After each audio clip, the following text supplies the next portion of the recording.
Assalamualaikum to my supervisor, Sawa Mashabi. My name is Puteri Aiman and I will be presenting my final year project. And the title is Food Delivery Service as Main or Side Occupation. For overview, service economy is an economic system technology-based business.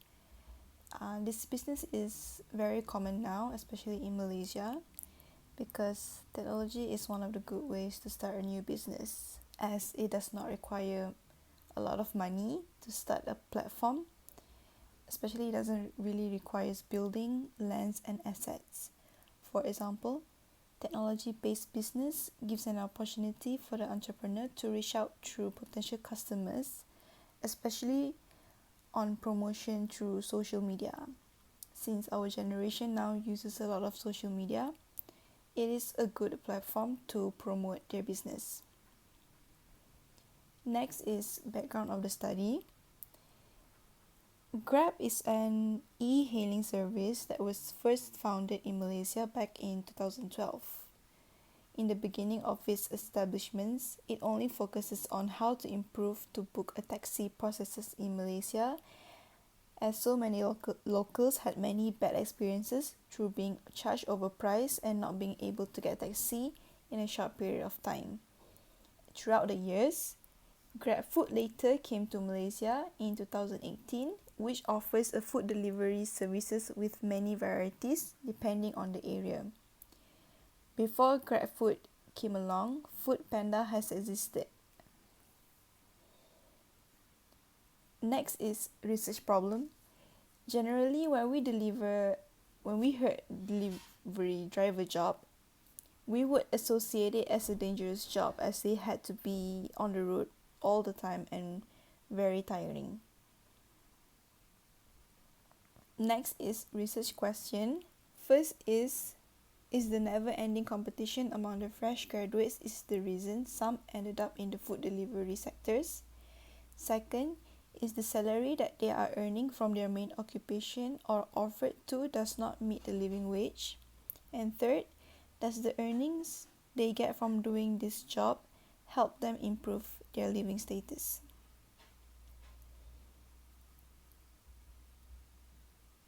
Next is research objectives. The first is to determine whether education gives an impact to people in choosing this sector as their occupation. Second, to determine whether by doing this food delivery job helps to generate income to survive living wage. And third, to determine the workers are protected under the Occupational Safety and Health Act 1994 and Employment Act 1955. Next is the theoretical framework. This research is focusing on food delivery service, whether the food runner as main or secondary occupation, and it falls under service economy. Next is scope of study.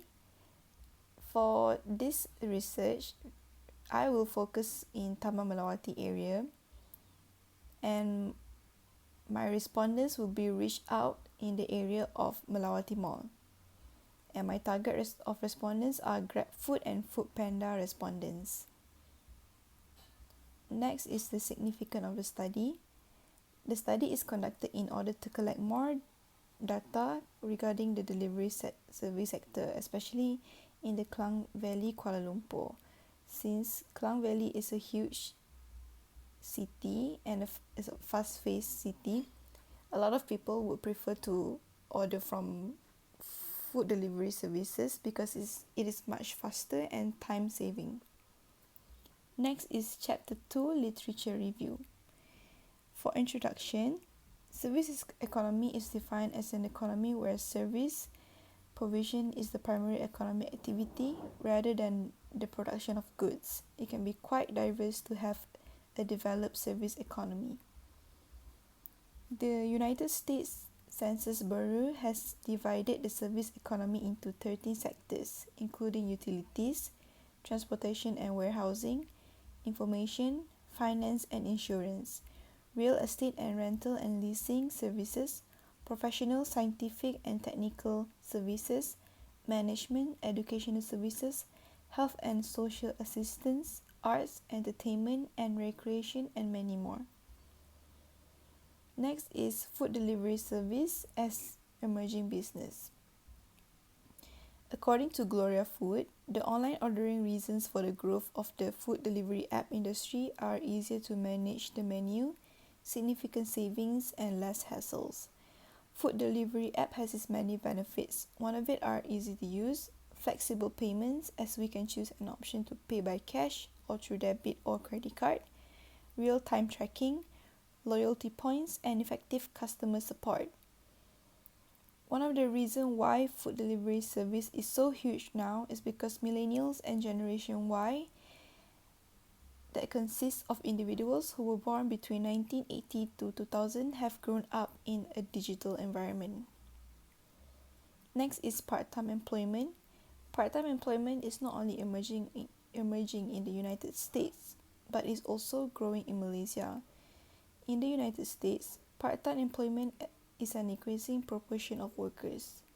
Part-time work applies to all employees less than 35 hours a week, including staff on reduced hours due to holidays, sickness, downtime, and other causes when holding a full-time job.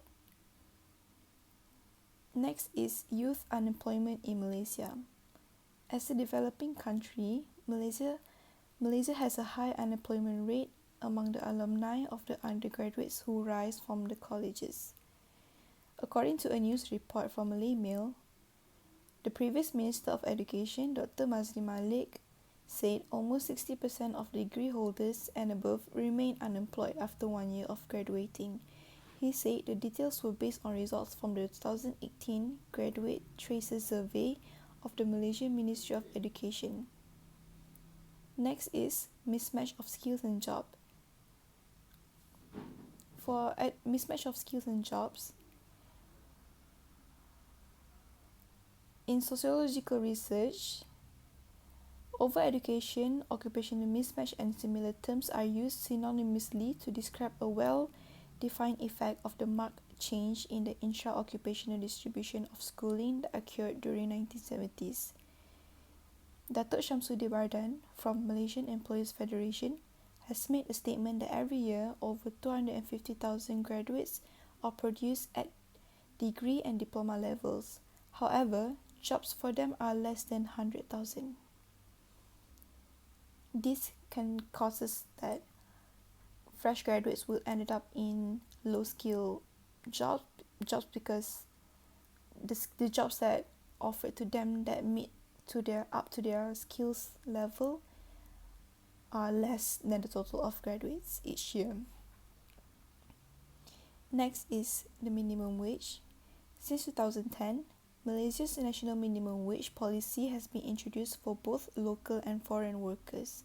It was launched on October 15, 2010 by the Prime Minister of Malaysia.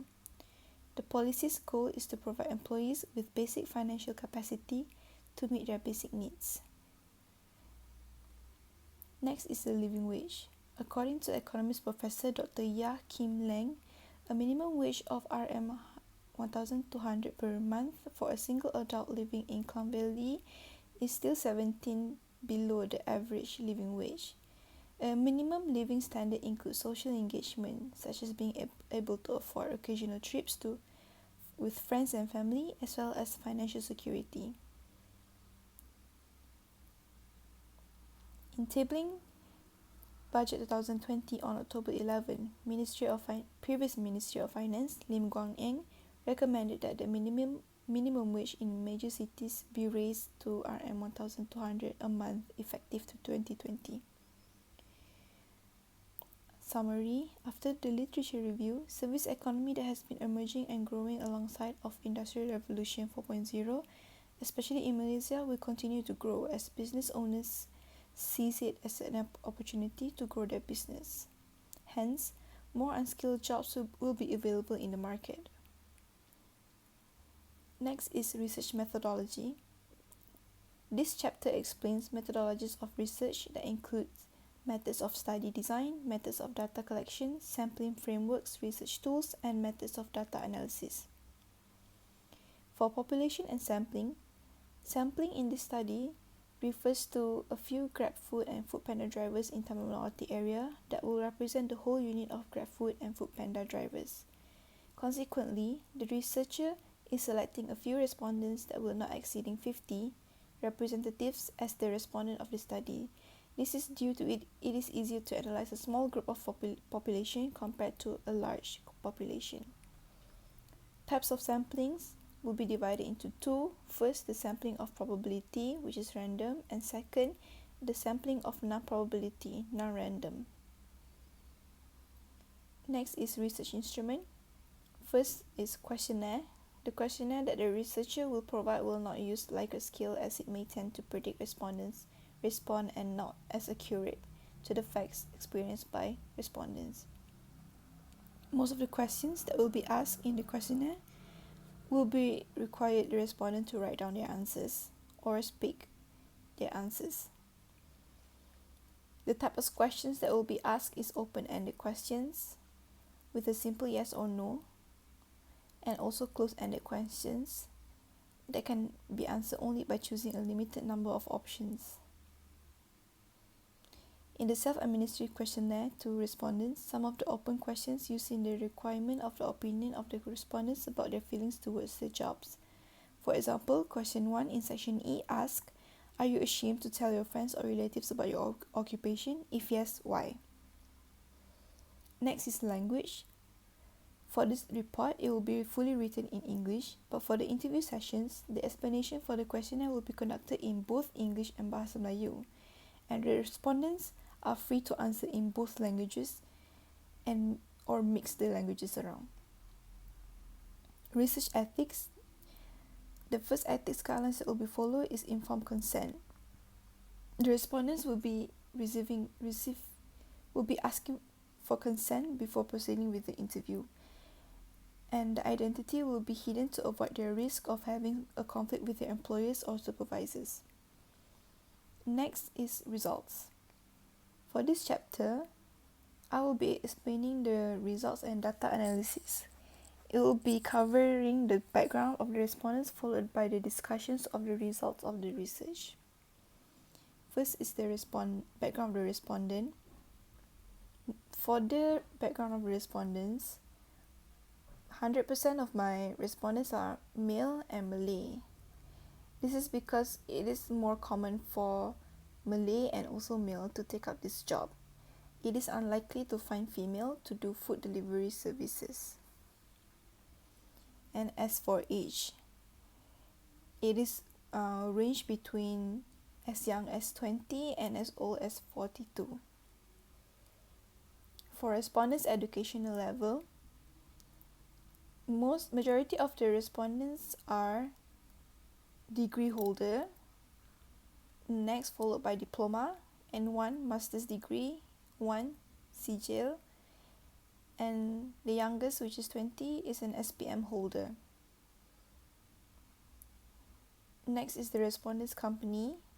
I managed to get 13 GrabFood respondents and 2 Foodpanda respondents. This could be due to that more people are willing to take up GrabFood instead of Foodpanda due to the crisis that happened last year among the Foodpanda riders. Next is factors that causes the workers to choose food delivery service as occupation. First is respondents' past occupation.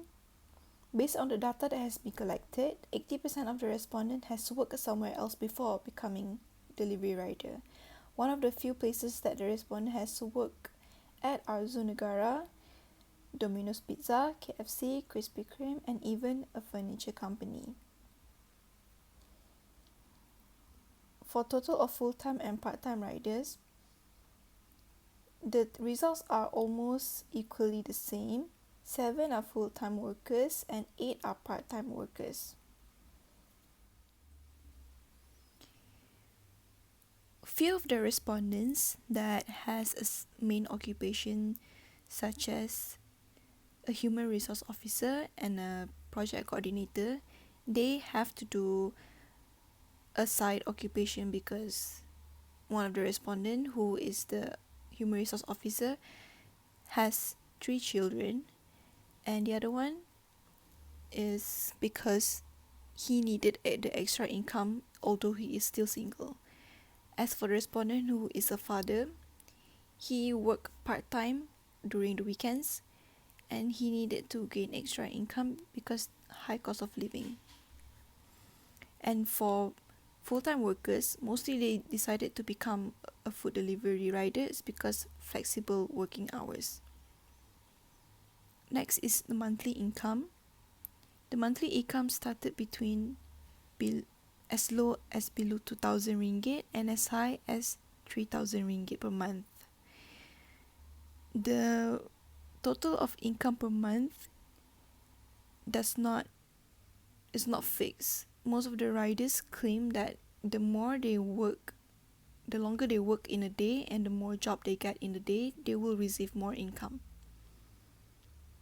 Next is riders. For riders working total of working hours, researchers found that on average the respondents would work up to 12 hours. Up to 7 respondents usually would work 12 hours per day to reach their minimum target of earnings per day. Meanwhile, 3 respondents answered that they will usually work for 8 hours maximum, whilst 2 respondents say they work for 10 hours per day. As for the rest, only works between 6 to 4 hours per day.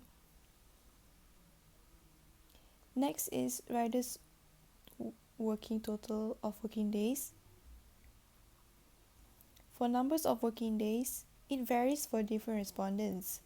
To specify, the focus on number of respondents and the preferred numbers of days to work per week is 6 days a week, which is the highest number of working numbers among the 15 respondents. The second highest is 7 days a week, with a total of 4 respondents. Next, 2 respondents chose 4 working days a week and another 2 answered 5 working days per week. Only 1 among all of the respondents chose to work only 2 days a week, which is over the weekend, during the respondent's day off from his main occupation. Next is total orders delivered per day. For number of orders minimum per day, most of the respondents answered depends. Meanwhile, the rest ranges between 10 to 20 orders minimum per day. 2 respondents answered minimum of 5 orders per day and the rest answered 7 to 8 orders per day. For this section, researchers managed to get an in-depth interview with a few respondents. One of the respondents worked 6 days a week with minimum 5 to 8 hours per day. His earning per month is 1,800 ringgit per day. He said that he doesn't really have a specific target of orders per day. It depends. Sometimes for the first 4 hours, he can earn 100 ringgit. It depends on the days. Another respondent who worked only 5 days a week with minimum of 10 hours per day, his earning is per month is between 1,500 to 2,000. He said that as for number of orders, it depends on the weather. If it rains, he has to stop working early, and it depends on the distance of the accepted request. The further he has to send the food, the more he will earn. Next is a respondent who worked 12 hours per day and his earning is between 2,000 to 2,500. He also said it depends on the day. Usually he can do a lot of jobs per day, but now it is hard because the number of Grab food riders are increasing, so the competition among the riders are high. For this section, researchers emphasize on work-life balance, and it is important for everyone to have a work-life balance. Nowadays, most people would choose money instead of work-life balance. Not everyone has the privilege of receiving a high salary while still enjoy a good life. realistically, people usually have to sacrifice for each other. According to the Star in 2017, 29% of Malaysians suffered from high stress-related anxiety and depression. This figure is expected to increase in the coming years. Overtime is not only a norm but is also expected, in particular in the private sector, and workers whose salary exceed RM2,000 per month are not covered by the Employment Act 1955 and are therefore not entitled to overtime pay. According to the Malaysian Employment Act, it defines the work week as 48 hours with a maximum of 8 hours per day and 6 working days per week. GrabFood and Foodpanda riders are not considered as employees. Therefore, they can work more than 8 hours per day and 6 to 7 days a week in order to earn more than RM2,000 per month. Not to mention, this job earning is dependable on how much order they can complete in a day. Putting into perspective, no one is able to perform multiple jobs while still having to manage their personal life. It is hard for food delivery riders to achieve work-life balance as they value their earning more. Working overtime is not only common among GrabFood and Foodpanda riders but also among retail and food and beverages workers as well. Next is insurance or compensation for the riders. According to the data that has been collected, only Grab company provides insurance toward the riders. As for Foodpanda, neither insurance nor compensation are provided. Hence, any accidents involving the riders will be taken responsibility by the riders themselves. Researcher has selected a few respondent explanations. First is Jumairi from Klangit. Jumairi is a fresh graduate from Universiti Kebangsaan Malaysia and holding a bachelor degree in political science. He said he has involved in an accident before and he is working with Foodpanda.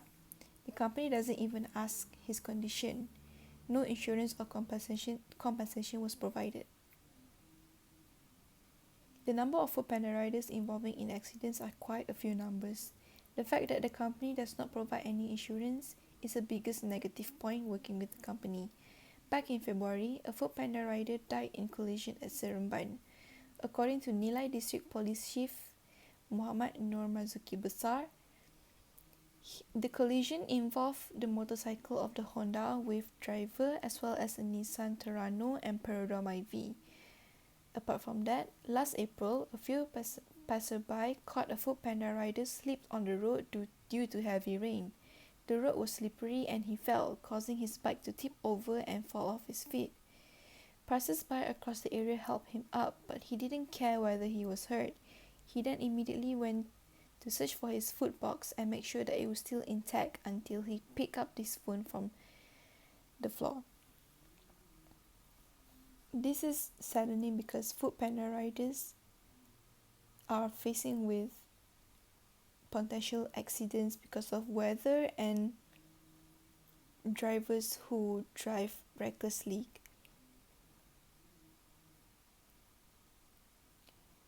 Last is a minimum wage. For this section, researcher has found that 13 of the respondents answered yes, and meanwhile the other 2 said no to whether the government should implement minimum wage to the riders. The reason behind for those who chose not to have a minimum wage for the riders is because they do not want the government to interfere, as they might lose their freedom in flexibility schedules. The answer is logical because if there is a minimum wage towards the riders, they will need to work a minimum amount of hours per day in order to achieve that to get that minimum wage. And for those who answered yes, they are hoping that the government will impose a minimum wage of at least between RM1,100 to RM1,500. As for personal point of view, researchers think that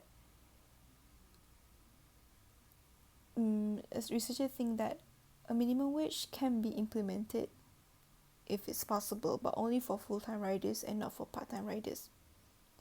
This is because minimum wage is important to have savings, and also KWSP money once they have stopped working and once they have reached the age to retired. Findings conclusion: most riders decided to become a food delivery rider because of the salary. The salary that are being offered by the company are much more attractive than working at any restaurants or retail. Restaurants and retails most would offer it to pay at a minimum wage, which is 1,200, and per hour only 5 ringgit 10 cents. It is not common to find any retail or restaurants that will pay up to more than 6 ringgit per hour. Even some retail stores in one of the biggest shopping malls in Kuala Lumpur, which is KLCC, they usually will only offer between 6 ringgit to 7 ringgit per hour. Apart from that, most of the respondents decided to become riders is because of the flexibility. They do not have to wake up early in the morning if they don't want to, and they can start their work anytime they want, and they can finish anytime they want. So this is attractive and become a plus point to a lot of younger generation, because flexibility is one of the biggest benefit in choosing a job. Besides that is for side income. According to a data from Bank Negara, the minimum wage that is being offered now is not sufficient to meet the living wage. According to Bank Negara Malaysia, a single adult need to earn at least 2,700 to make ends meet in Klang Valley. As for couple without child is 4,500, and couple with 2 children is 6,500. Recently, the poverty line has been increased to 2,200. This is a significant changes, as the government can restudy the minimum wage that is being implemented in Malaysia that is too low.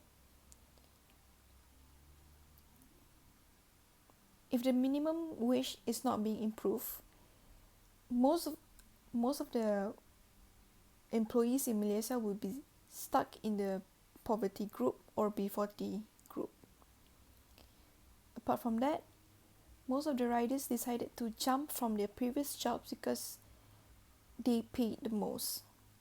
One of the riders that I interviewed, who used to work at McDonald's, he only earns up to RM 500 per hours, and the work is really tiring.